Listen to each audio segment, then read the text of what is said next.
বন্ধুরা, তোমরা কি জানো সারেঙ্গায় অনুষ্ঠিত হতে চলেছে শিল্প মেলা? আর এই মেলাকে কেন্দ্র করে সুসজ্জায় সজ্জিত হচ্ছে সারেঙ্গার মিশন ময়দান। তো চলো বন্ধুরা, আজকের ভিডিওটা প্রথম থেকেই দেখে নি। মকর সংক্রান্তি উপলক্ষে কাল রয়েছে গোপীনাথজিউর মকর উৎসব, তাই সকাল সকাল সারেঙ্গা বাজারে চলে এসেছে কিছু হাট বাজার করতে। আর এখন আমরা রয়েছি বীর পুরুষ নেতাজি সুভাষচন্দ্র বসুর নামে নামাঙ্কিত সারেঙ্গার নেতাজি মোড়ে। আর আমরা এই দোকানটাতেই আমাদের প্রয়োজনীয় জিনিসপত্রগুলি নিয়ে নিলাম। ব্যবহারই মানুষের আসল পরিচয়, ঠিক তেমনি সুন্দর ব্যবহারের জন্য আমরা বারবার ছুটে আসি এই দোকানটিতে। সুন্দর গোলাপের মধ্যে যেমন কাটা থাকে, তেমনি এই দোকানটিতে লটারি হাতে পৌঁছে গেল এক লটারি দাদু। আর তোমরা তো জানোই ডিয়াল লটারি বাংলার মানুষকে কিভাবে বরবাদ করছে। এবার আমি চলে এসেছি সারেঙ্গার চৌরাস্তা মোড়ে। আর সারেঙ্গার বাজারে ঘুরতে ঘুরতে নজরে পড়লো গাড়ির উপর গাড়ি, তার উপর মহামানব। আমরা ভাবলাম এখানে সার্কাস চলছে, কারণ অনেক মানুষ এই দৃশ্যটা দাঁড়িয়ে উপভোগ করছিল। তারপর দেখছি মোটর বাইকের শোরুমে গাড়িগুলো নামানো হচ্ছে। সারেঙ্গা ইন্ডিয়ান ব্যাংকের শাখায় মানুষের লাইনটা ছিল দেখার মতো। মকর সংক্রান্তিতে নতুন জামা কাপড়ের জন্য অর্থের প্রয়োজন, আর সেই অর্থের জন্যই মানুষ সারিবদ্ধভাবে দাঁড়িয়ে আছে ব্যাংকের দরজায়। এবার আমি চলে এসেছি সারেঙ্গায় অবস্থিত ভারতীয় জন ঔষধি কেন্দ্রে,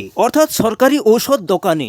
আপনারা এখানে সরকারি ভর্তুকিতে, অর্থাৎ বাজারের থেকে কম মূল্যে জেনুইন সমস্ত ঔষধ পেয়ে যাবেন। ঠিক তার পাশেই বিরাট কোহলির এত বড় একটা ফ্যান ছিল তা আমার জানা ছিল না। কোহলিকে ভালোবেসে তার দোকানের নামাঙ্কন করেছেন বিরাট কোহলির নামেই, কিন্তু দোকানটি বন্ধ থাকার কারণে কোহলির এত বড় ভক্তের দর্শন আমরা পেলাম না। ভালোবাসার শহর সারেঙ্গাকে ভালোবেসে ব্রিটিশ সরকারও ছেড়ে গেছে কিছু সুন্দর সুন্দর নিদর্শন। আর সারেঙ্গা এলাকাবাসীর সুন্দর ব্যবহার আপনি একবার পেলে বারবার ছুটে আসবেন এই শহরে। মকর সংক্রান্তির সুন্দর মুহূর্তগুলোকে অতি সুন্দর করে তোলার জন্য পিঠেপুলির এই পরবে মাটির পাত্রের দোকানগুলি সেজে উঠেছিল চমৎকার। তার সাথে সাথে বাঁশবন্দিতে সেজে উঠছে সারেঙ্গার মিশন ময়দান, কারণ কিছুদিনের মধ্যেই এখানে অনুষ্ঠিত হতে চলেছে সারেঙ্গা শিল্প মেলা। সুন্দরভাবে তৈরি হচ্ছে মূল মঞ্চ, আর এই মেলার প্রস্তুতি পর্ব এখন চরমে। তো বন্ধুরা, আমি তো আসছি এই মেলাতে, তোমরা আসছো তো? তাহলে ভিডিওটা শেয়ার করে সবাইকে আমন্ত্রণ জানিয়ে দাও এই মিলন মেলায়। তার সাথে সাথে আজকের ভিডিওটা এখানেই শেষ করছি। বন্ধুরা, আমার ভিডিও যদি ভালো লেগে থাকে আমাকে ফলো করে আমার পাশে থেকো।